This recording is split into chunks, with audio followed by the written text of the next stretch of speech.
humans, and welcome back to Humanities. Today we are going to deal with our chapter number 6 of our book number 2, Politics in India Since Independence, for your class 12th Political Science.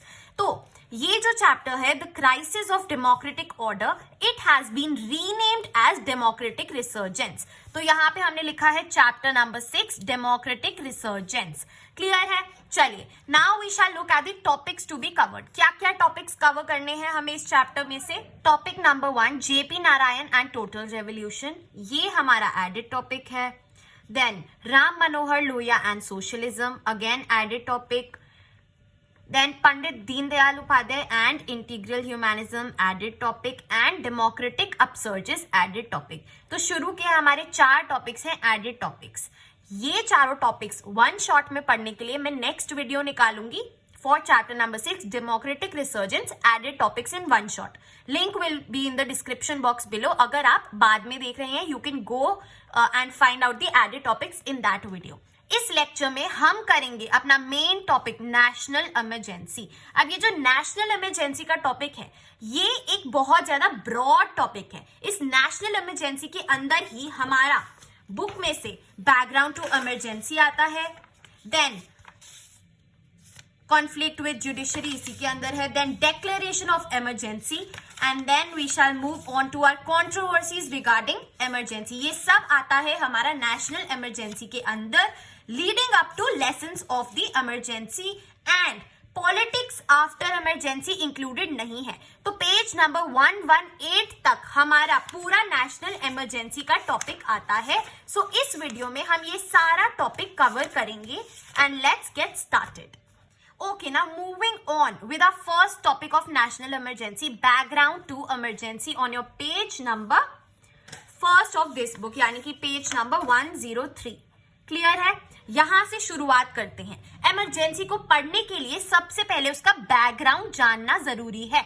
जैसे कि अगर आप किसी new इंसान से मिलते हैं, पहले आप उससे बात करते हैं, उससे पूछते हैं वो क्या करता है, कहाँ रहता है, उसको क्या पसंद है, क्या नहीं पसंद है, पहले वो कहाँ जॉब करता था या कहाँ पढ़ता था. आप उसकी पूरी जांच पड़ताल करते हैं, बैकग्राउंड जानते हैं, राइट? ओके, ऐसे ही हम इस न्यू टॉपिक इमरजेंसी को पढ़ने से पहले इसका बैकग्राउंड जानेंगे कि भैया इससे पहले क्या हुआ था पास्ट में. क्लियर है? चलिए, so starting with it, economic context. सबसे पहले हम देख रहे हैं कितना पैसा था इस इंसान के पास पहले, इमरजेंसी से पहले, राइट? इलेक्शंस ऑफ 1971 होने थे. When during elections of 1971 Congress ने क्या बोला? गरीबी हटाओ स्लोगन ले आया कांग्रेस. क्यों भैया? इकोनॉमिक कंडीशन को सुधारने के लिए. यानी कि जो इकोनॉमी थी हमारी वो पुअर थी, गरीबी हटाओ बोला है, यानी कि बहुत ही ज्यादा पॉवर्टी थी. That is why Congress came up with this slogan for their elections, right? अब क्यों थी ये गरीबी? भैया बांग्लादेश क्राइसिस हुए थे, 8 मिलियन रेफ्यूजीज बांग्लादेश से यानी कि ईस्ट पाकिस्तान से इंडिया में घुस आए थे, and followed by war with Pakistan in 1971. वो हमने पढ़ा है, राइट? एंड साथ ही साथ जब ये हुआ, USA stop the aid. US जो हमें पहले फाइनेंशियल एड देती थी, फूड ग्रेन्स देती थी, वो सारी उसने रोक दी और वो स्टॉप हो गया. तो इस वजह से पॉवर्टी इंक्रीज हुई हमारी इकोनॉमी में. उसके बाद क्या हुआ? ऑयल प्राइसेस थे जो इंटरनेशनल अरीना में, पूरे वर्ल्ड में जो ऑयल प्राइसेस थे वो राइज हो गए, महंगा हो गया. इन्फ्लेशन आया. इन्फ्लेशन यानी कि महंगाई ऑफ कमोडिटीज. अब देखो, ये 23% prices increase by 23% in 1973 and 30% इन 1974. इतना शार्प गैप आया, इतनी ज्यादा महंगाई बढ़ गई. दैट इज व्हाई जो हमारी इकोनॉमी थी वो एक वीक इकोनॉमी बनती जा रही थी. मूविंग फॉरवर्ड, इंडस्ट्रियल ग्रोथ, जो हमारी इंडस्ट्रीज थी बहुत लो ग्रोथ थी. अनएम्प्लॉयमेंट बहुत ज्यादा थी, जॉब्स नहीं थी सिटीजन्स के लिए, एंड जो गवर्नमेंट एम्प्लॉयज थे उनकी सैलरीज को रोक दिया गया. क्यों भैया? ताकि जो गवर्नमेंट है उसका एक्सपेंडिचर कम हो पाए, जो खर्चा इतना ज्यादा बढ़ रहा है वो कम हो जाए. किस वजह से? ताकि जो अभी तक फिजिकल डेफिसिट चल रहा है वो बैलेंस हो पाए। इस वजह से क्या किया, अपने ही देश के गवर्नमेंट एम्प्लॉयज की सैलरी को होल्ड पे डाल दिया, उनको पेमेंट नहीं दी गई, राइट। तो अब आप समझ पा रहे हैं कि कैसा बैकग्राउंड था, कैसी फाइनेंशियल कंडीशन थी हमारी कंट्री की बिफोर इमरजेंसी टुक प्लेस, यानी कि 1971 से लेके 1975 तक। क्लियर है, आगे देखते हैं। फेलियर ऑफ मॉनसून, अगर बारिश अच्छे से नहीं होगी तो जो हमारे फूड ग्रेन्स है, जो हमारी खेती बाड़ी है, वो भी बहुत कम उगेगी, राइट। तो एग्रीकल्चरल प्रोड्यूस बहुत ज्यादा लो हो जाएगा, 8% से गिर गया था, राइट। देखो, food grain output decline by 8%। ठीक है भैया, अच्छा जी। अब इतने सारे रीजंस हो रहे हैं तो जो ऑपोजिशन पार्टी है वो चुप तो रहेगी नहीं, उसको तो मौका मिल गया है ना, उसको तो मौका मिल गया गवर्नमेंट की बुराई करने का। So opposition parties took on to the non Congressism, वो जो उनका नॉन कांग्रेसिज्म का मुद्दा था उसको और उठाने लगी कि ये देखो, ये किया है कांग्रेस ने हमारे देश को। ठीक है, अब ये ऑपोजिशन पार्टीज क्या करने लगी, ये प्रोटेस्ट्स करवाने लगी, स्टूडेंट अनरेस्ट होने लगे। अब जो मार्क्सिस्ट ग्रुप्स थे, ये देखिए यहाँ पे ये लाइन पढ़िए, there was an increase in the activities of Marxist groups who did not believe in parliamentary politics. These groups had taken to arms and insurgent techniques for the overthrow of the capitalist order and the establishment of political system. यानी कि वो groups जो parliamentary politics, जो इस system of governance को मानते ही नहीं, वो अपने आर्म्स, एम्यूनेशंस यानी कि वॉयलेंट प्रोटेस्ट्स करने लगे। एंड इनको अब क्या बोलते हैं, मार्क्सिस्ट लेनिनिस्ट बोलते हैं या फिर naxalites, they are also known as Maoist, यहाँ पे लिखा है ये पूरा, राइट। ठीक है, तो बहुत ज्यादा ही पॉपुलर डिससैटिस्फैक्शन था, हर एक सिटीजन बहुत डिससैटिस्फाइड था फ्रॉम द गवर्नमेंट, क्योंकि भैया इकोनॉमी का इतना बुरा हाल हो रखा था। क्लियर है, अब आगे चलते हैं। Now we shall move on to Gujarat and Bihar movements. ये पॉपुलर मूवमेंट्स है, ये वो प्रोटेस्ट्स हैं जो हुए। So let's study about them. चलिए, now Gujarat and Bihar movements, ये ऐसी मूवमेंट्स हैं जो बहुत ज्यादा पावरफुल रही हैं and that is why we are studying them. चलिए, अच्छा, अभी गुजरात और बिहार दोनों ही स्टेट्स में कांग्रेस की गवर्नमेंट थी, राइट। चलिए तो देखते हैं क्या हुआ। नाउ जनवरी 1974 में, यहाँ गुजरात की बात हो रही है, स्टूडेंट्स ने एक एजिटेशन किया यानी कि प्रोटेस्ट किया, ठीक है, डेमोन्स्ट्रेशन करी। किस लिए, क्या रीजन था, rising prices of food grains, cooking oil etcetera and corruption, बढ़ता करप्शन है, महंगाई इतनी हो रही है, तो स्टूडेंट्स ने प्रोटेस्ट किया। क्लियर है, अब स्टूडेंट्स के साथ कौन था, ऑपोजिशन पार्टीज भी थी ऑब्वियसली, क्योंकि उन्हें तो मौका चाहिए गवर्नमेंट को मॉक करने का, राइट। तो ये पूरा सिनेरियो हो रहा था। अब ये इतना बढ़ गया, इतना ज्यादा वाइड स्प्रेड हो गया that this led to the imposition of president's rule. President rule क्या होता है, जब एक स्टेट में जो गवर्नमेंट है वो एफिशिएंटली काम नहीं कर रही है, बहुत अनरेस्ट हो रहा है, तो out of some urgency president का रूल लग जाता है वहां पे अब गवर्नमेंट हट चुकी है एंड प्रेसिडेंट काम कर रहा है, right. It has come under the supervision of president, the government is no more there. Clear है, चलिए, अब ये हुआ तो ऑपोजिशन पार्टीज ने क्या डिमांड करी कि भैया हमें तो फ्रेश इलेक्शंस चाहिए, नए इलेक्शन चाहिए और एक नई गवर्नमेंट चाहिए, we need a new government out of the fresh elections. Clear है, अच्छा जी। अब इसको मनवाने के लिए Morarji Desai was a part of the opposition party, और मोरारजी देसाई कौन थे, कांग्रेस ओ के लीडर थे। कांग्रेस का ये जो स्प्लिट हुआ ना, कांग्रेस आर और कांग्रेस ओ में, ऑपोजिशन पार्टी में मोरारजी देसाई थे। उन्होंने क्या किया, वो एक इनडेफिनेट फास्ट पे चले गए कि जब तक आप हमारी बात नहीं मानेंगे मैं भूखा रहूंगा। क्लियर है, ऑल्सो मोरारजी देसाई वही थे जो इंदिरा गांधी जी के अगेंस्ट इलेक्शंस में अगेंस्ट प्राइम मिनिस्टर की पोजीशन में खड़े हुए थे, बट देन इंदिरा गांधी जी को प्राइम मिनिस्टर के लिए चुन लिया गया था, ये सोच के कि ये तो हमारी सुनेगी। सीनियर पॉलिटिकल लीडर्स ने ये सोचा कि ये तो नई है, इस पे हम अपना हुक्म चला लेंगे, and that is why Morarji Desai was kicked out of the race of prime ministership. Clear है, अब क्लियर हो गया कि कौन थे मोरारजी देसाई। नाइस, तो इंडेफिनिट फास्ट पे चले गए, फिर ऑब्वियसली उनकी बात मानी गई and assembly elections were held in Gujarat in June 1975। June 1975 में न्यू इलेक्शंस हुए and the demand was accepted. ठीक है, कांग्रेस को ऑब्वियसली हटा दिया गया, Congress was no more the leading party in the state done after these elections. चलिए अब हम आते हैं जनवरी, यहाँ पहले महीने की बात हुई, अब यहाँ तीसरे महीने की बात हो रही है, मार्च। ठीक है, बीच में फरवरी में छुट्टी मनाओ।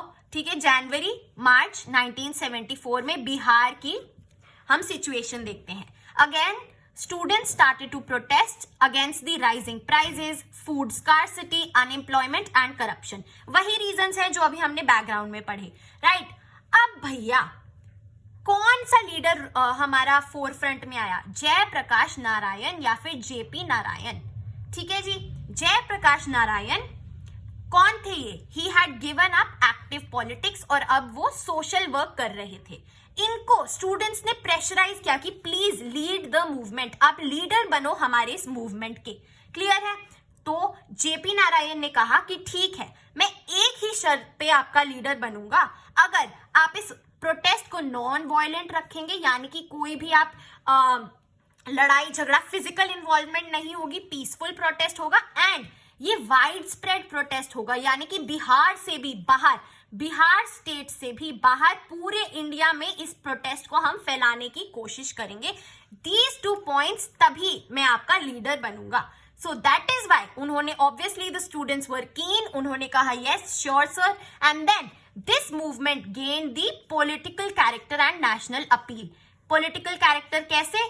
क्योंकि भैया इतना स्ट्रॉन्ग लीडर आ गया था, और नेशनल अपील कैसे? क्योंकि ये एक वाइड स्प्रेड मूवमेंट हो गई थी which was no longer restricted to the state of Bihar. Clear है? आगे देखते हैं। नाउ इस मूवमेंट को people from all walks of life join this movement, बहुत लोगों ने इसे ज्वाइन किया, and dismissal of Congress government की डिमांड की गई बाय जेपी नारायण, एंड इसको बोला गया कि भैया हम टोटल रेवोल्यूशन लाएंगे, पहले गवर्नमेंट को हटाएंगे और फिर क्या करेंगे, पॉलिटिकल, सोशल और इकोनॉमिक स्फेयर में भी हम एक ट्रू डेमोक्रेसी एस्टैब्लिश करेंगे। This is called the total revolution, यानी कि हर एक एस्पेक्ट से हम एक रेवोल्यूशन लाएंगे, political, economic and social, and then we will establish the true democracy in India. Clear है? चलिए, इसके बाद bandhs, gheraos and strikes were organised, यानी कि प्रोटेस्ट्स होते रहे against the Bihar government. But भैया गवर्नमेंट बहुत ढीठ थी, government refused to resign, government ने रिजाइन नहीं किया। क्लियर है? ग्रेट। उसके बाद moving on to page number 106, the movement was beginning to influence national politics. क्या हुआ? ये जेपी नारायण का प्रोटेस्ट तो हो ही रहा था, जो रेलवे के एम्प्लॉइज थे, the employees of the railways gave a call for a nation wide strike. तो रेलवे स्ट्राइक हुई 1975 में, जिससे जो पूरी कंट्री थी वो पैरालाइज हो गई। And then comes the climax, 1975 में ही JP Narayan led people's march to parliament. यहां पे पढ़िए, देखिए, in 1975 JP led a people's march to the parliament. This was one of the largest political rallies ever held in the capital. He was now supported by the opposition parties, यानी कि non Congress parties like the भारतीय Jansangh, Congress O, भारतीय लोक दल and Socialist Party and others. Clear है? तो ये पूरा सब कुछ हुआ after the government refused to resign. So this was all about the Gujarat and Bihar movements. Now we shall move on to conflict with judiciary. बहुत important है, आपका सैंपल पेपर में भी आया है। चलिए, अब हम सबको ये तो पता है कि हमारी गवर्नमेंट के 3 ऑर्गन्स होते हैं। क्या क्या? लेजिस्लेचर, ठीक है, या फिर क्या बोलते हैं लेजिस्लेचर को? पार्लियामेंट। ओके, देन हमारा एग्जीक्यूटिव, जो हमारा council of ministers, president, prime minister, and फिर हमारा जुडिशरी। अब लेजिस्लेचर ऑर्गन नंबर 1 और जुडिशरी ऑर्गन नंबर 3, इनके बीच में कॉन्फ्लिक्ट हम पढ़ेंगे। ओके, चलिए, अब ये लेजिस्लेचर या पार्लियामेंट क्या है? जो लॉज बनाती है, और जुडिशरी क्या है? जो लॉज को प्रोटेक्ट करती है और रेमेडीज देती है टू द अक्यूज्ड। क्लियर है? अब कॉन्फ्लिक्ट विद जुडिशरी, किसका कॉन्फ्लिक्ट? गवर्नमेंट का conflict. Okay, so let's get started. अब देखिए, 3 कॉन्स्टिट्यूशनल इश्यूज हैड इमर्ज्ड। क्या थे? देखिए, issue number 1, parliament can not abridge the fundamental rights. Judiciary ने ऐसा बोला कि भैया पार्लियामेंट जो लॉ मेकिंग बॉडी है वो खुद जो हमारा फंडामेंटल राइट्स है, जो हमारा पार्ट 3 ऑफ द कॉन्स्टिट्यूशन में दिया गया है, उसको अब्रिज यानी कि उसको वॉयलेट नहीं कर सकती। पार्लियामेंट को फंडामेंटल राइट्स को फॉलो करना है, रिस्पेक्ट करना है, और ये फंडामेंटल राइट्स कभी भी वॉयलेट नहीं हो सकती, ये हमेशा एग्जिस्ट करेंगी। क्लियर है? उसके बाद जुडिशरी ने क्या बोला? Issue number 2, Parliament cannot amend the constitution in such a manner that rights are curtailed. Amendment से रिलेटेड बोला। अमेंडमेंट क्या होती है? जब ऑलरेडी एक एग्जिस्टिंग लॉ है और जो हमारा पार्लियामेंट है उसमें एक चेंज ला रहा है, एक अपडेट ला रहा है, उसको अमेंड कर रहा है। ओके, तो क्या बोला कि भैया आप अमेंडमेंट कर सकते हो, बट वो ऐसी अमेंडमेंट नहीं होनी चाहिए कि उससे राइट्स को खतरा हो रहा है। ठीक है, जो सिटीजन्स की राइट्स हैं वो अब्रिज हो रही हैं, वो हट रही हैं, वो वॉयलेट हो रही है। क्लियर है? अच्छा जी, अब ये किस कॉन्टेक्स्ट में बोला था? ये हमारा राइट टू प्रॉपर्टी से रिलेटेड बोला था। उसके बाद जो हमारा थर्ड इशू है, क्या बोला जुडिशरी ने? Parliament can not amend the constitution saying that it can abridge fundamental rights for giving effect to directive principles of state policy। समझो जरा, चलिए फिर से अमेंडमेंट से रिलेटेड है, बट क्या एडिशन है कि भैया पार्लियामेंट ये बोल रहा है हम फंडामेंटल राइट्स को इसीलिए हटा रहे हैं क्योंकि हमें जो directive principles of state policy है, जो गवर्नमेंट के लिए गाइडलाइंस प्रिंसिपल्स दिए हुए हैं, उन्हें एनफोर्स करना है। तो ऐसा नहीं हो सकता। Fundamental rights are fundamental in nature, वो ही सबसे ऊपर प्रिवेल करेंगी। आप डीपीएसपी के चक्कर में उनको अब्रिज नहीं कर सकते। क्लियर है? तो ये तीनों चीजें जुडिशरी ने क्लियर करी। ओके, और ये कंक्लूड होके कौन से केस में आती है? केशवानंदा भारती केस 1973, बहुत पॉपुलर है, आपने 11th में भी पढ़ा है। And it talks about the basic features of constitution, कि भैया जो बेसिक स्ट्रक्चर है कॉन्स्टिट्यूशन का वो हिलाया नहीं जा सकता, it can not be amended. देखिए, the court gave a decision that there are some basic features of the constitution and the parliament cannot amend these features।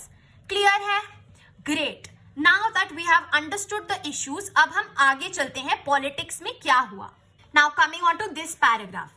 अच्छा, अब जैसे ही हमारा ये वाला केस का वर्डिक्ट आया, जो चीफ जस्टिस ऑफ इंडिया की पोस्ट थी वो वैकेंट हो गई, यानी कि खाली हो गई। अब हमें एक new chief justice of India appoint करना था। ओके, अब ये जो चीफ जस्टिस ऑफ इंडिया की पोस्ट होती है, ये किसके लिए असाइन होती है? सीनियर मोस्ट जज ऑफ सुप्रीम कोर्ट। जो सुप्रीम कोर्ट के जजेस हैं उसमें जो सीनियर मोस्ट जज होगा, यानी कि एज में सबसे ज्यादा सीनियर होगा, वो हमारा चीफ जस्टिस ऑफ इंडिया बनेगा। क्लियर है? This was an established fact. ठीक है भैया, बट अब क्या हुआ? गवर्नमेंट ने 3 जजेस की सीनियोरिटी को कंसीडर नहीं किया, उनको एक्सक्लूड करके चौथे नंबर जज जस्टिस एएन रे को चीफ जस्टिस ऑफ इंडिया बना डाला। क्यों भैया? क्योंकि ये तीनों तो वो जजेस थे जिन्होंने गवर्नमेंट के अगेंस्ट अपना स्टैंड लिया था। ठीक है, क्लियर है? तो इनको चीफ जस्टिस ऑफ इंडिया नहीं बनाया, और हमारे सीनियोरिटी वाइज जो 4th नंबर पे थे जस्टिस एएन रे, he became the chief justice of India, and this was a politically controversial issue for obvious reasons. Okay, done. चलिए फिर क्या हुआ? अब थोड़ा सा हम इमरजेंसी की तरफ चल रहे हैं। Now here comes the climax under declaration of emergency. अब क्या हुआ? अब भैया एक हाई कोर्ट ने रूलिंग दी declaring Indira Gandhi's election invalid, कि भैया ये जो इंदिरा गांधी जी प्राइम मिनिस्टर बनती फिर रही हैं, ये तो गलत है, ये तो इनवैलिड है, ये तो एकदम सही नहीं है, अनकॉन्स्टिट्यूशनल है, इलीगल है। ठीक है, अब आप सोचोगे हैं ऐसे कैसे? सुनो, 12 जून 1975 को justice Jagmohan Lal Sinha of Allahabad high court, he said this, उन्होंने ये बोला। क्यों भैया? किस ग्राउंड पे? रीजनिंग क्या है? क्योंकि इंदिरा गांधी जी ने गवर्नमेंट सर्वेंट्स की सर्विस ली है अपने election campaign, on grounds of using services of government servants in election campaign which is not allowed, जो कि इलीगल है। ठीक है, चलिए और ये किसके इलेक्शन पिटिशन पे हुआ था? ये इलेक्शन पिटिशन डाला था राज नारायण ने, who was a socialist leader and he was also candidate जो 1971 में इंदिरा गांधी के अगेंस्ट लड़े थे इलेक्शन। क्लियर है? चलो अब इतनी बात हमें समझ आ गई। अब भैया अच्छा, अब इसका मतलब क्या हुआ, इम्प्लीकेशन क्या हुई? इसका मतलब हुआ कि भैया जो प्राइम मिनिस्टर थी वो अब हमारी एमपी नहीं रही, वो she was no more a member of parliament and अगर उन्हें प्राइम मिनिस्टर बने रहना था then she has to be re elected within a period of 6 months। Clear है? अब दिस वॉज द इम्प्लीकेशन। आगे देखते हैं क्या हुआ। नाउ ऑन 24 जून, यहां पे लिखा है on June 24 the supreme court granted partial stay on high court order. Supreme court ने एज यूजुअल गवर्नमेंट की मदद करी और जो ये हाई कोर्ट का ऑर्डर था इस पे टेम्पररी स्टे लगा दिया, आधी चीज पे स्टे लगा दिया, रोक दिया उसे। क्लियर है? अब क्या बोला सुप्रीम कोर्ट ने? सुप्रीम कोर्ट ने बोला कि भैया जब तक ये अपील डिसाइड नहीं होती एमपी तो हमारा रहेगी prime minister, member of parliament रहेगी, बट वो लोकसभा प्रोसीडिंग्स में पार्ट नहीं ले सकती, ऐसा बोल दिया सुप्रीम कोर्ट ने। क्लियर है? चलिए अच्छा, अब इसका इम्प्लीकेशन क्या हुआ? इसके बाद क्या हुआ? जो ऑपोजिशन पॉलिटिकल पार्टीज थी जैसे कि कांग्रेस ओ, भारतीय जनसंघ, ठीक है, उन्होंने क्या बोला? Including JP Narayan, they forced for Indira Gandhi's resignation. तो ये हासिल करने के लिए कि इंदिरा गांधी रिजाइन करे, क्या हुआ? The opposition parties led by JP Narayan organised a massive demonstration यानी कि रैली, प्रोटेस्ट, स्ट्राइक्स, ठीक है, in Delhi Ramlila ground. Clear है? कब? 25 जून 1975। क्लियर है भैया? और क्या किया? Announced a nation wide Satyagraha for resignation of Indira Gandhi. Army, police और गवर्नमेंट एम्प्लॉइज को ये बोला कि भैया आप इलीगल और इमोरल ऑर्डर्स को ओबे मत करो, क्योंकि ये जो हमारी प्राइम मिनिस्टर है she is not legally our prime minister, so you should not follow her commands, ऐसा बोला ऑपोजिशन पार्टी ने। So the government came to a stand still. जो गवर्नमेंट का सीन था वो पूरा ही एकदम एक हॉल्ट पे आ गया था एंड जो एंटी कांग्रेस का फंडा और ये टर्म जो चला आ रहा था, it became more strong in the country. The political mood of the country had turned against the Congress more than ever. Clear है? अब हम देखते हैं फिर क्या हुआ। अभी इतना हो गया, आगे देखते हैं इमरजेंसी कब लगाई, कैसे लगाई और किसने लगाई। Moving on to this paragraph right here. चलिए, गवर्नमेंट का क्या रिस्पॉन्स था? Declaration of emergency as a response. Government ने इमरजेंसी लगाई। देखिए, on 25 June 1975 threat of internal disturbances के ग्राउंड पे, जो कि आर्टिकल 352 ऑफ द कॉन्स्टिट्यूशन में मेंशन्ड है, हमारा इमरजेंसी का प्रोविजन क्या है? आर्टिकल 352। अब जो इमरजेंसी है वो दो बेसिस पे हो सकती है, external disturbances and internal disturbances. Clear है? तो थ्रेट ऑफ इंटरनल डिस्टर्बेंसेस पे इमरजेंसी लगाई गई। ग्रेव क्राइसिस था कंट्री में। क्यों भैया? इतने प्रोटेस्ट हो रहे थे, इतना एंटी गवर्नेंस हो रहा था, बहुत ही ज्यादा केओस था कंट्री में। ओके, चलिए, अब इमरजेंसी के दौरान गवर्नमेंट के पास क्या स्पेशल पावर्स आ जाती हैं? जो हमारा फेडरलिज्म का कॉन्सेप्ट है, यानी कि जो स्टेट और यूनियन गवर्नमेंट के बीच में डिवीजन ऑफ पावर्स है वो मिट जाता है। All powers are concentrated with the union, यानी कि सेंटर के पास सारी पावर आ जाती है। एंड भैया सबसे बड़ा हमारा वेपन क्या?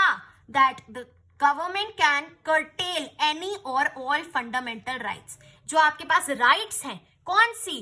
Freedom of speech, freedom of religion, आपकी right to life and personal liberty, ये सब कुछ गवर्नमेंट हटा सकती है अपनी मर्जी के लिए, अपनी मर्जी से, and you can do nothing.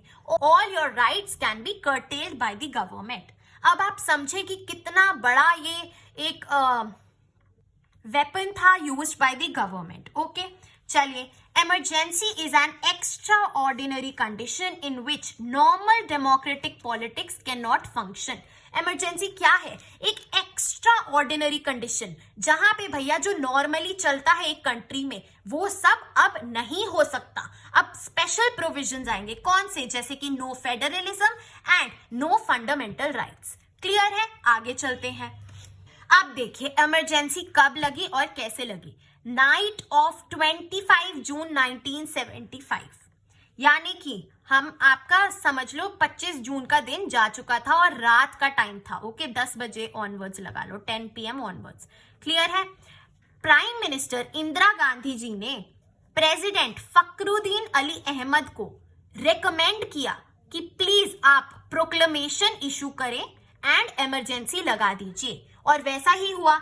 Prime Minister Indira Gandhi recommended President Fakhruddin Ali Ahmad to impose emergency and he immediately issued the proclamation. Clear है?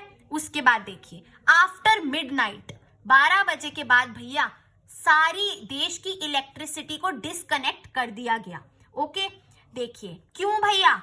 All major newspaper offices disconnect हो गए, उनके पास ये इंफॉर्मेशन पहुंची नहीं. ओके, एंड उसके बाद early morning में जो ऑपोजिशन के लीडर्स थे उनको अरेस्ट कर लिया गया. Large number of leaders and workers of the opposition parties were arrested in the morning. Okay, clear है? उसके बाद सबसे I would say shocking part is कि भैया जो कैबिनेट है, कैबिनेट मिनिस्टर्स, जो काउंसिल ऑफ मिनिस्टर्स हैं, उन्हें एक स्पेशल मीटिंग में इन्फॉर्म किया गया 6 बजे 26 जून को. 10 घंटे बाद तो खुद council of ministers, cabinet ministers को पता चल रहा है कि हमारे देश में इमरजेंसी डिक्लेयर हो गई है. This is how the emergency was announced to the world. अब हम चलते हैं कॉन्सिक्वेंसेस ऑफ इमरजेंसी. भैया अब इमरजेंसी तो लग गई, बट उसके बाद क्या हुआ? क्या आफ्टर मैथ था? क्या रिजल्ट था इमरजेंसी लगने के बाद? तो देखिए, नंबर 1, एजिटेशंस वर स्टॉप्ड एब्रप्टली. जो प्रोटेस्ट्स हो रहे थे, जो स्ट्राइक्स हो रही थी, वो सब रुक गया. Strikes were band and opposition leaders were gelled. Clear है? उसके बाद government suspended freedom of the press, यानी कि ये जो आपकी मनमानी न्यूज छापने की जो अभी तक क्रिया चली आ रही थी, जो हमारे न्यूज़पेपर्स, न्यूज चैनल्स आज के दिन अपने मनमानी न्यूज छाप देते हैं, the freedom of the press was no more there. Press यानी कि मीडिया, क्लियर है, वो हटा दी गई. यानी कि आपको भैया कुछ भी छापने से पहले गवर्नमेंट का प्रायर अप्रूवल चाहिए and this was called press censorship. Clear है? उसके बाद देखिए, now to avoid social and communal disharmony, कोई भी वॉयलेंस की चीज ना रहे कंट्री में, क्या किया? RSS, राष्ट्रीय स्वयं सेवक संघ और जमात ए इस्लामी को बैन कर दिया गवर्नमेंट ने. क्लियर है? ओके, उसके बाद देखिए fundamental rights of citizens were suspended. मैंने आपको पहले ही बताया, ठीक है, you can't enforce your rights during an emergency. और ये राइट्स कौन सी हैं? जो हम article 32 heart and soul of the constitution के अंडर जाके एनफोर्स करवा सकते हैं by the courts. This function was no more applicable during the emergency. Clear है? आगे देखिए, extensive use of preventive detention. Preventive detention क्या होता है? प्रिवेंटिव डिटेंशन का मतलब है मैं आई आपके घर में और मैंने आपको बोला चलो थाने में चलो. क्लियर है? क्यों भैया? क्योंकि मुझे लग रहा है आप किसी का कत्ल करोगे कल. एक apprehension, out of an apprehension मैं आपको अरेस्ट कर रही हूं. क्लियर है कि इसने अभी तक कुछ किया नहीं है पर ये कर सकता है. Okay, to prevent an offence. तो ये प्रिवेंटिव डिटेंशन का बहुत ज्यादा यूज हुआ. Large scale arrests and no habeas corpus. जो अरेस्टेड पर्सन्स थे they could not challenge their arrest in the court. ठीक है, ये जो रिट है हेबियस कॉर्पस की जाके पढ़ो. क्लियर है? And no reasons and grounds were to be given to the arrested people. इतना भी आप नहीं जान सकते थे कि आपको अरेस्ट क्यों किया गया है, ऐसा सब कुछ गवर्नमेंट ने कर दिया during the emergency. So the right to life and liberty was taken away. It is very very clear. Clear है? ठीक है भैया. Okay, now we shall move on to this paragraph, which is the most important paragraph when it comes to your answer writing. देखते हैं कि इसमें क्या बताया गया है. Resistance and acts of dissent, यानी कि लोगों ने कैसे विरोध किया इमरजेंसी का, क्या क्या एक्शंस करके, क्या क्या करके अपना डिसेंट शो किया कि हम इसके अगेंस्ट हैं और हम अभी भी अपनी लड़ाई लड़ेंगे. देखिए, number 1, political workers went underground and organised protests, यानी कि जो पॉलिटिकल वर्कर्स अनअरेस्टेड थे, जो बच गए थे ऑपोजिशन पार्टी से, वो एकदम छुप के प्रोटेस्ट्स ऑर्गेनाइज करवाते थे. क्लियर है? उसके बाद newspapers like Indian Express and Statesman protested by leaving blank spaces where news items had been censored. यानी कि अगर मैंने अप्रूव करवाया न्यूज़पेपर और गवर्नमेंट ने बोला कि आप ये वाला पोर्शन हटा दीजिए, क्लियर है, तो ये न्यूज़पेपर्स इस पोर्शन के बदले यहाँ पे कुछ और नहीं लिखते थे, इसको खाली छोड़ देते थे ताकि लोगों को पता चले कि भैया गवर्नमेंट ने यहाँ से हटवा दिया है जो हमने अपने व्यूज एक्सप्रेस करे थे. क्लियर है? This was a form of dissent. ठीक है, आगे देखते हैं. Magazines like the Seminar and the Mainstream closed down. Magazines ने बोला भैया हम आपकी सेंसरशिप को नहीं मानेंगे, इससे अच्छा तो हम अपना काम बंद कर देंगे, and they close down. Clear है? उसके बाद underground newsletters and leaflets were published to bypass censorship.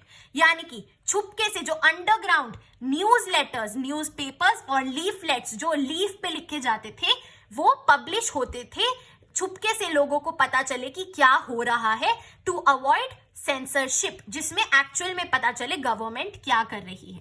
Okay, उसके बाद भैया सबसे बड़ी चीज देखिए, various artists returned their Padma awards in protests. Clear है? कौन से आर्टिस्ट थे? Kannada writer Shivarama Karanth, he returned his Padma Bhushan in protest, and Hindi writer Phanish Warnath Renu, ठीक है, उन्होंने अपना पद्मश्री रिटर्न करवाया in protest of the ongoing emergency declared by the government. So ये सारे पॉइंट्स वो हैं जो आप अपने आंसर में लिख के आएंगे if a question pops up on this topic. Clear है? ग्रेट. अब हम चलते हैं आगे. Before moving on to the controversies regarding emergency, we shall discover कि भैया और क्या क्या चेंजेस करे गवर्नमेंट ने इन द कॉन्स्टिट्यूशन. तो भैया इमरजेंसी के दौरान 42nd अमेंडमेंट पास की गई थी. ठीक है, 42nd amendment, you need to remember this, it's very important. चलिए, अब इसमें क्या बोला गया कि भैया ये जो duration of legislatures in the country है वो अब 5 साल से 6 साल कर दी जाएगी. यानी कि जो इलेक्शंस होंगे अब वो 6 इयर्स के बाद होंगे. ठीक है, ऐसा बोला गया. This change was not only for the emergency period but for the whole of the period. Emergency के बाद भी ऐसा ही चलेगा. क्लियर है? उसके बाद क्या बोला गया कि भैया अगर इमरजेंसी चल रही है तो elections can be postponed by 1 year. Clear है? यानी कि 1 और साल एक्सटेंड हो सकते हैं हमारे इलेक्शंस, ऐसा बोला गया. ओके, तो यानी कि अभी 71 के बाद सीधा 1978 में इलेक्शंस होंगे. देख रहे हो आप, पहले 6 साल हमारी अमेंडमेंट के और फिर 1 एक्स्ट्रा साल हमारी इमरजेंसी का. सो this was the plan of the government. Clear है? अब हम आगे चलते हैं कंट्रोवर्सीज रिगार्डिंग इमरजेंसी पे. एक इन्वेस्टिगेशन जारी की गई by the Shah commission. Shah commission याद रखना है आपको. एंड इट फाउंड आउट कि बहुत सारे axes took place during the emergency. Excesses यानी कि बहुत ज्यादा सारी ऐसी चीजें जो out of the legal system है, out of the constitutional method है. यानी कि बहुत ज्यादा ही ऐसे करप्शन और बहुत ज्यादा ही गलत चीजों का इस्तेमाल हुआ ड्यूरिंग द इमरजेंसी. ओके, चलिए, now comes the question, was the emergency necessary? क्या इमरजेंसी जरूरी थी? अच्छा भैया, अब देखो जो हमारा कॉन्स्टिट्यूशन का कौन सा सेक्शन था, आर्टिकल 352, उसमें इंटरनल डिस्टर्बेंसेस मेंशन था, पर इस इंटरनल डिस्टर्बेंसेस का यूज कभी भी पहले नहीं हुआ था बिफोर 1975। क्लियर है? जो हमारी गवर्नमेंट थी, कांग्रेस गवर्नमेंट ने क्या बोला, कैसे जस्टिफाई किया इस इंटरनल डिस्टर्बेंसेस को? उन्होंने बोला भैया opposition parties must allow the ruling party to govern according to its policies. ये बार बार जो एजिटेशंस, प्रोटेस्ट और कलेक्टिव एक्शन करते हैं, ये हमारी गवर्नमेंट और डेमोक्रेसी के लिए अच्छा नहीं है। ये continuous extra parliamentary politics, parliament के बाहर जो पॉलिटिक्स इनकी चलती है, ये गवर्नमेंट को टारगेट करती है और इस वजह से इंस्टेबिलिटी एंड डिस्ट्रैक्शंस होते हैं हमारे एडमिनिस्ट्रेशन के काम में, हमारे डेली रूटीन में, एंड जो लॉ एंड ऑर्डर है उस पे ही हमारा सारा का सारा फोकस डाइवर्ट हो जाता है to bring peace and harmony in the society. Clear है? ये रीजनिंग दी गवर्नमेंट ने कि भैया इसीलिए इंटरनल डिस्टर्बेंसेस हैं हमारी कंट्री में। ठीक है, और क्या बोला? एंड ये जो ऑपोजिशन पार्टीज हैं, ये हमारी progressive programmes of the government को डिस्टर्ब करते हैं और ये इंटेंशनली रिमूव करना चाहते हैं प्राइम मिनिस्टर को from power through extra constitutional methods. Clear है? ग्रेट। एंड ऐसा भी बोला कि भैया this is an international conspiracy against unity of India. Done. So these were the reasons forwarded by the government to justify internal disturbances under Article 352 of the Indian Constitution. अब देखिए, critics की बात करते हैं कि इसके ऑपोजिट क्या view point था। भैया people had right to publicly protest against the government, ये तो हमारे कॉन्स्टिट्यूशन में लिखा गया है, तो इसमें गलत क्या है? अरेस्टेड पर्सन्स, जो आपने इमरजेंसी के दौरान लोगों को अरेस्ट किया, ना तो उनको आपने ट्राई किया, यानी कि ना तो उनके खिलाफ आपने कोई केस दर्ज करवाया और कोई भी रजिस्ट्रेशन नहीं हुई उनकी केसेस की। क्लियर है? एंड भैया जो होम मिनिस्ट्री है, जिसका तो काम है internal situation of the country को मॉनिटर करना, उसने खुद ने नहीं बोला कि कोई जरूरत है हमें इंटरनल इमरजेंसी की। It did not express any concern. Also जो हमारे प्रोटेस्ट थे भैया वो तो पीसफुल थे और नॉन वायलेंट थे, तो जो आपकी ये जो रूटीन पावर वाली चीजें थी वो तो ऑब्स्ट्रक्ट हो ही नहीं रही थी। तो आपके पास जो पावर्स थी डेली रूटीन के लिए, आप उन्हीं को यूज कर सकते थे to stop these protests. You did not need to use draconian measures like emergency for simply controlling the protests and agitations by the citizens. As simple as that. 4 points की reasoning दी critics ने, जो कि बहुत ही ज्यादा logical है। Okay, फिर finally conclusion में क्या बोला कि भैया threat was not to the unity and integrity of the country but to the ruling party and the prime minister. खतरा कंट्री को नहीं था, खतरा आपकी गवर्नमेंट को था, आपकी प्राइम मिनिस्टर को था। क्लियर है? आगे चलते हैं। अच्छा, ना what happened during emergency? Emergency के दौरान क्या हुआ? भैया गवर्नमेंट ने बोला कि हमें इमरजेंसी किस लिए चाहिए, क्यों लाए हैं हम emergency? To bring law and order, to restore efficiency and to implement pro poor welfare programmes. जो हम प्रोग्राम्स ला रहे हैं पुअर लोगों के हित में, फॉर द पुअर पीपल, उन प्रोग्राम्स को इम्प्लीमेंट करने के लिए हमने इमरजेंसी लगाई। अच्छा जी, अभी कौन सा प्रोग्राम था? This was called the 20 point programme, जिसमें क्या था? लैंड रिफॉर्म्स आने थे, लैंड रीडिस्ट्रीब्यूशन के लॉज थे, एग्रीकल्चरल वेजेस के बारे में था, वर्कर्स पार्टिसिपेशन था एंड बॉन्डेड लेबर को खत्म करने के लिए था। So this included the 20 point program जो कि गवर्नमेंट को इम्प्लीमेंट करना था under the use of emergency. अच्छा जी, अब हम आगे देखते हैं। भैया ये जो अर्बन मिडिल क्लास है, दे वर हैप्पी कि भैया ये रोज रोज के एजिटेशंस, प्रोटेस्ट, इनसे चैन मिल रहा है और हमारी कंट्री में डिसिप्लिन आ रहा है। एंड दूसरी तरफ पुअर सेक्शन क्या थे? वो खुश थे कि भैया चलो हमारे लिए वेलफेयर स्कीम्स आ रही हैं, वेलफेयर प्रोग्राम लॉन्च हो रहा है, तो हमें गवर्नमेंट सपोर्ट करेगी। So both the sections of the society were happy. But तीसरी तरफ हमारे कॉमन पीपल, उनके साथ क्या हुआ इमरजेंसी के दौरान? दे faced torture and custodial deaths. Custodial deaths यानी कि जो पुलिस कस्टडी के अंदर डेथ हो जाती है. आर्बिट्ररी रिलोकेशन यानी कि भैया जबरदस्ती जो पुअर पीपल थे उनको अपनी जगह से, जो उनकी हैबिटेट थी, जो उनकी रेसिडेंस थी, उधर से हटाया गया, रिलोकेट किया गया.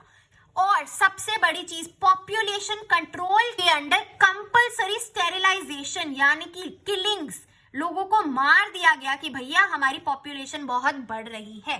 सो this was the impact of emergency on the life और on the lives of common people. Clear है? चलिए अब हम पढ़ेंगे भैया क्रिटिक्स ने क्या बोला इमरजेंसी के बारे में. क्रिटिक्स ने बोला कि ये जो सारे वादे किए थे, गरीबी हटाओ और ये 20 पॉइंट प्रोग्राम, ये गवर्नमेंट ने हमेशा की तरह अनफुलफिल करे, पूरे नहीं करे ये झूठे वादे. एंड ये सब किस लिए किया? To divert attention from the excesses. जो गलत वो कर रहे थे हमारे देश में, उससे ध्यान हटाने के लिए ये सब ढोंग किया गवर्नमेंट ने. ठीक है. उसके बाद पॉलिटिकल लीडर्स को अरेस्ट किया एंड प्रेस रिस्ट्रिक्शंस को विदाउट एनी लीगल सैक्शन उन्होंने इंप्लीमेंट किया. कोई उनके पास लीगल अथॉरिटी नहीं थी to do so. Okay. And भैया ये जो इलेक्ट्रिसिटी वाला सीन हमने पढ़ा, it was quite evident and it was established कि गवर्नमेंट ने जान के इलेक्ट्रिकल सप्लाई कट किया था to hide out the excesses that were taking place. And at the end भैया Sanjay Gandhi, prime minister's younger son, जिनके पास ना ही कोई ऑफिशियल पोजीशन थी ना ही कोई अथॉरिटी थी, वो अपना कंट्रोल एडमिनिस्ट्रेशन और गवर्नमेंट की फंक्शनिंग में डाले जा रहे थे. He was interfering in the government's functioning without any proper legal authority. Clear hai? Great. So this was all about what happened during the emergency. Now we shall move on to lessons of the emergency, which is our last topic कि हमने भैया emergency से क्या सीखा. Lessons of the emergency. Lesson number 1. It is extremely difficult to do away with democracy in India. मतलब कि India से democracy को बाहर हटाना, डेमोक्रेसी को मिटा देना बहुत ही मुश्किल है. क्यों भैया? क्योंकि with in short span of time democracy वापस से प्रिवेल हो गई. आफ्टर इमरजेंसी वापस से डेमोक्रेटिक फंक्शनिंग चालू हो गई. तो हमने सबसे पहली चीज तो ये सीखी कि इंडिया से डेमोक्रेसी को आप नहीं निकाल सकते.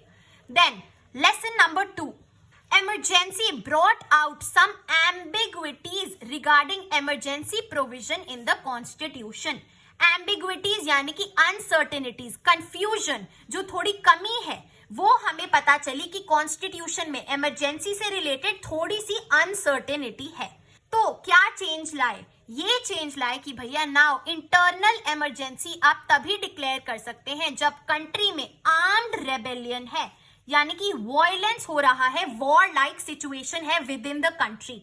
एंड सबसे बड़ी बात, काउंसिल ऑफ मिनिस्टर्स की रेकमेंडेशन जो राइटिंग में जाएगी प्रेसिडेंट के पास, उसी के बाद इमरजेंसी डिक्लेयर हो सकती है. यानी कि काउंसिल ऑफ मिनिस्टर्स का रोल बहुत इंपॉर्टेंट है. अनलाइक व्हाट हैपेंड इन 1975 कि भैया इमरजेंसी लगने के बाद सुबह मिनिस्टर्स को पता चल रहा है इमरजेंसी लग गई. क्लियर है? So these were the reforms which were brought out in the constitution after understanding the lessons from the emergency. Clear है? चलिए आगे देखते हैं. Lesson number 3. It made everyone more aware of the value of civil liberties. वो होता है ना, जब आपसे कोई चीज छिन जाती है तो आपको उसकी इंपॉर्टेंस का पता चलता है. तो जब हम सिटीजन्स की फंडामेंटल राइट्स छिन गई तो हमें पता चला कि भैया उनकी क्या कीमत है. We understood the value of civil liberties. Clear है? यानी कि जो हमारे पास फ्रीडम है उसकी वैल्यू. डन. अब भैया इसके अंडर कौन कौन रोल में आया? Civil liberties organisations and courts came into role to protect the liberties of the citizens. Clear है? उसके बाद हमने क्या समझा भैया, ये जो इमरजेंसी की इम्प्लीमेंटेशन हुई है, जो इसको एक्चुअल में परफॉर्म किया गया है, वो किसकी मदद से हुआ है? पुलिस और एडमिनिस्ट्रेशन की मदद से, जिनको पॉलिटिकल इंस्ट्रूमेंट्स में कन्वर्ट कर दिया गया. किसने? गवर्नमेंट ने. Clear है? So these two organs of the government became political instruments and were vulnerable to political pressures. यानी कि बहुत ही ज्यादा एक्सपोज हो गई ये political pressures को. Clear है? Great. So these were the points which come under our lessons of the emergency. हमने यहाँ तक सब कुछ कवर कर लिया है एंड पॉलिटिक्स आफ्टर इमरजेंसी हमारे सिलेबस में नहीं है. So we have covered everything from our national emergency. Clear है? अब नेक्स्ट वीडियो में आपको एडेड टॉपिक्स देखने को मिलेंगे in one shot. So make sure that you're subscribing to the channel. So guys, that was it for today's video. I hope you liked it, and if you did, please make sure that you like, share and subscribe to the channel. You are at Humanities. Happy learning. I'll see you in the next video.